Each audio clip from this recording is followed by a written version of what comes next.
खोजी टीवी के मुअज़्ज़िज़ दोस्तों, मैं हूं माजिद मलिक और आप तमाम देखने और सुनने वालों को अस्सलाम वालेकुम। नाज़रीन ग्रामी, मोदी का भारत बड़ी मुश्किल में फंस चुका है। चीनी इंटेलिजेंस ने मोदी हुकूमत और फौज के आला ओहदेदारों की खुफिया मालूमात हासिल कर ली है। व्हाट्सएप हैक कर लिए गए हैं और एटमी तनसीबात की तफसीलात भी हासिल कर ली गई हैं। चीनी सिक्योरिटी फोर्सेज ने यह कारनामा कैसे सरअंजाम दिया और इस अमल ने कैसे भारतीय फौज और हुकूमत को जीते जी मार दिया है, इसकी तफसील आगे चलकर बयान की जाएगी। जबकि चीन ने तालिबान को बड़ी ऑफर दे डाली है। भारत अफगानिस्तान से आउट हो गया है। चीन के बड़े गेम प्लान ने मोदी को कहीं कर नहीं छोड़ा।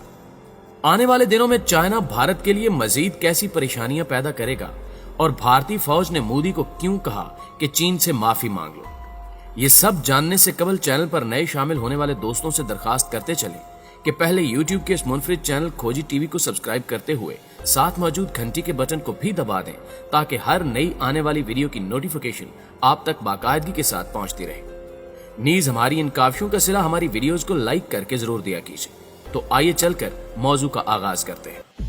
मुअज़्ज़िज़ नाज़रीन ग्रामी, चीन वो टाइगर है जिससे पंगा लेना यकीनन किसी भी मुल्क के लिए बड़े खतरे से कम नहीं। अमेरिका भी चाइना के खिलाफ कोई ऐसा कदम नहीं उठाता जिससे चीन को गुस्सा आए। ताहम अमेरिका ने जनूबी एशिया का अमन खराब करने की खातिर भारत को यह टास्क दे रखा है कि वो चीन से हाथापाई करे। मोदी की बेवकूफी ने पूरे भारत के वजूद को खतरे में डाल रखा है। लद्दाख के महाज पर तारीखी शिकस्त के बाद अब चीन ने भारत पर एक और वार किया।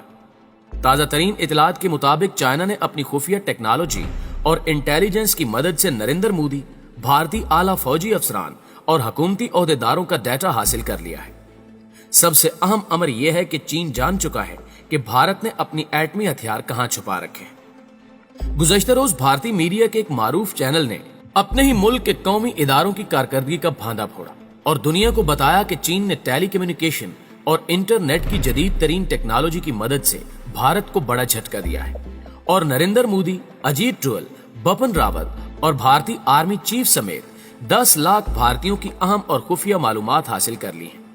यही नहीं बल्कि भारतीय मीडिया ने यह दावा भी किया कि चाइना ने ये मालूमात पाकिस्तान से भी शेयर कर दी है। इस खबर ने पूरे भारत को एक तरफ खौफ में मुब्तला कर रखा है तो दूसरी जानिब भारतीय अवाम मुल्क की सिक्योरिटी एजेंसीज को कोस रही हैं कि कैसे चीन ने कौमी इदारों की सिक्योरिटी तोड़ दी। मुअज़्ज़िज़ नाज़रीन ग्रामी, इस बात से आप अंदाजा लगा सकते हैं कि कैसे भारत टेक्नोलॉजी के मैदान में चीन से कहीं पीछे है। जबकि लद्दाख में भारत की तारीखी धुलाई के बाद चीनी सोशल मीडिया पर पेंगांगसू झील की ऐसी वीडियोस शेयर की जा रही हैं जिनमें चीनी सयाह झील के मौसम से लुत्फ अंदोज हो रहे हैं और वहां चीनी फौज तैनात है। इन वीडियोस को शेयर किए जाने का मकसद ये है कि चीनी हुक्काम ने दुनिया को सबूत दे दिया है कि पेंगांगसू झील पर चीन का कब्जा है और वहां भारतीय फौज मौजूद नहीं। लेकिन दूसरी तरफ भारतीय फौज का यह दावा है कि वो इस वक्त भी अपने इलाकों पर काबिज है। ताहम ये तमाम तर दावे झूठ के पलंदों के सिवा कुछ भी नहीं। चाइना ने इंतहाई शातिराना अंदाज में भारत को चारों साइडों से घेर रखा है।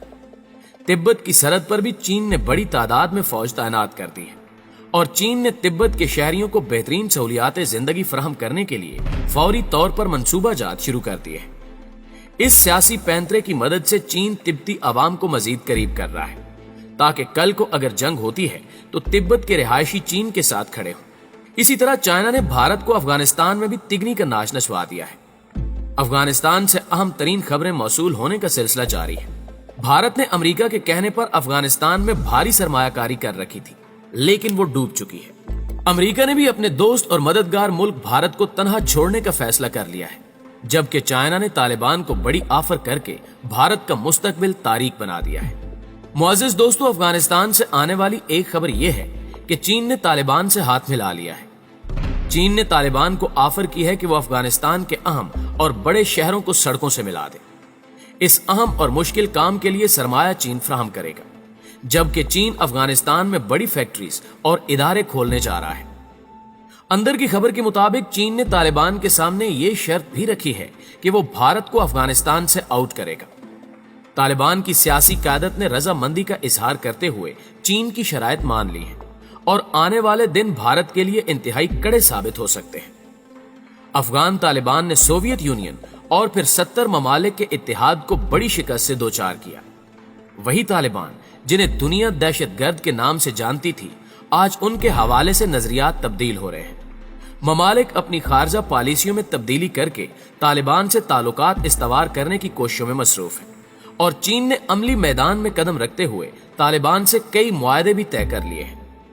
چند روز قبل یہ خبر بھی سامنے آئی تھی کہ چین افغانستان کو بھی سی پیک میں شامل کرنے کا خواہاں ہے، تاہم اس حوالے سے کوئی حتمی فیصلہ نہیں کیا جا سکا۔ طالبان اس وقت صرف امن مذاکرات اور افغانستان میں اپنی حکومت کے قیام کے لیے سرگرم ہے، مگر چینی حکام سے روابط کا سلسلہ بھی شروع کر دیا گیا ہے۔ یہ عمل بھارت کی موت ہے، کیونکہ طالبان بھارتی جاسوسوں اور بھارتی لابی کو ہرگز پسند نہیں کرتے۔ طالبان نے افغانستان میں موجود را کے نیٹ ورکس کو متعدد بار نشانہ بنایا۔ یہی وجہ ہے کہ اب بھارت شدید خوف میں مبتلا ہے، کیونکہ آنے والے دنوں میں طالبان کی حکومت قائم ہوگی۔ یوں بھارت کا افغانستان سے بھی صفایا ہو جائے گا۔ ناظرین گرامی، دوسری جانب طالبان کے ساتھ قطر کے دارالحکومت میں ہونے والے امن مذاکرات اہم موڑ میں داخل ہو گئے ہیں۔ ایسے میں افغان حکومت کی مذاکراتی ٹیم نے اہم امور مثلاً جنگ بندی پر پیش رفت کے حوالے سے محتاط امید کا اظہار کیا ہے۔ بین الافغان مذاکرات کی افتتاحی تقریب میں افغان حکومت اور امریکہ سمیت دیگر اتحادیوں کی جانب سے جنگ بندی کا مطالبہ کیا گیا، تاہم طالبان نے مذاکرات کی میز پر آنے سے قبل عارضی جنگ بندی کا کوئی ذکر نہیں کیا، بلکہ طالبان نے مختلف علاقوں میں کارروائیاں کر کے امن مذاکرات کے ماحول کو بھی متاثر کیا ہے۔ کم از کم امن مذاکرات کے جاری دنوں میں اگر تشدد سے گریز کیا جاتا تو اس کے امن عمل پر مثبت اثرات مرتب ہوتے۔ اس موقع پر طالبان کا رویہ سخت اور متشدد نظر آیا۔ طالبان کو ہمیشہ سے اس بات کی فکر لاگ رہی ہے کہ تنازع میں کمی ان کے لیے فائدہ مند نہیں ہوگی۔ ایک ایسے وقت میں جب دونوں اطراف کی تکنیکی کمیٹیاں مذاکرات کا لاہ عمل طے کرنے کے لیے ملنے جا رہی تھیں، اس وقت بھی تشدد جاری تھا، جبکہ طالبان نے یہ سخت شرط بھی عائد کی کہ افغانستان میں نظام بھی ان کی مرضی کا ہونا چاہیے۔ دوسری جانب افغان حکومت کے نمائندے کا رویہ لچکدار اور مفاہمانہ نظر آتا ہے۔ افغان حکومت کی جانب سے امن عمل کی سربراہی کرنے والے عبداللہ نے تجویز دی ہے کہ طالبان اپنے جنگجو قیدیوں کی رہائی کے بدلے جنگ بندی کی پیشکش کر سکتے ہیں۔ یہ ان کے خیالات میں سے ایک خیال یا ایک مطالبہ ہو سکتا ہے۔ ان حالات کے باوجود امن عمل کا تعطل کے بغیر جاری رہنا ہی حوصلہ افزا امر ہے۔ مذاکراتی عمل کے مشکل ہونے کا شرکاء کو بخوبی اندازہ ہے۔ امریکی سیکریٹری اسٹیٹ مائک پومپیو کا کہنا ہے کہ آنے والے دنوں، ہفتوں اور مہینوں میں مذاکرات میں بلا شبہ بہت سے چیلنجز کا سامنا ہوگا۔ ساتھ ہی انہوں نے متحارب فریقین سے امن کے موقع سے فائدہ اٹھانے کا بھی مطالبہ کیا۔ مذاکرات میں افتتاحی تقریب کرتے ہوئے طالبان کے شریک بانی ملا عبد الغنی برادر نے عسکریت پسند گروہ کا پیغام دہراتے ہوئے کہا تھا کہ افغانستان کو اسلامی قوانین کے مطابق چلانا چاہیے، جبکہ اشرف غنی کی افغان حکومت آئینی جمہوریت کے مغربی سٹیٹس کو برقرار رکھنا چاہتی ہے، جس میں متعدد حقوق اور خواتین کے لیے بڑی آزادی ہے۔ پیارے دوستو، جہاں تک افغانستان میں نظام حکومت اور طرز حکومت کا سوال ہے تو اس حوالے سے ماہرین سمجھتے ہیں کہ یہ قبل از وقت ہے، اس لیے کہ کسی بھی ملک میں نظام اور طرز حکومت کے حوالے سے پیش رفت اور توقع اسی وقت ہی حقیقت پسندانہ ہوگی جب ملک میں جنگ اور ہنگامی صورتحال نہ ہو۔ لڑائی کے دنوں میں موجود نظام بھی تعطل کا شکار ہو جاتا ہے۔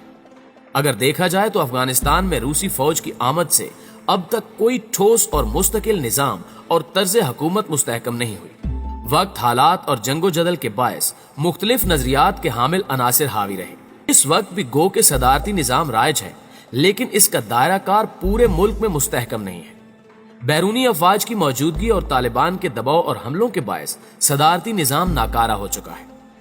افغانستان میں نظام کی تبدیلی اور طرز حکومت قائم کرنے کے لیے اصولی اور جمہوری جدوجہد ہر افغان شہری کا حق ہے، مگر یہ قیام امن اور استحکام کے بغیر ممکن نہیں۔ مناسب ہوگا کہ بین الافغان مذاکراتی عمل کو نتیجہ خیز بنایا جائے، اس کے بعد باقی امور پر توجہ دی جائے۔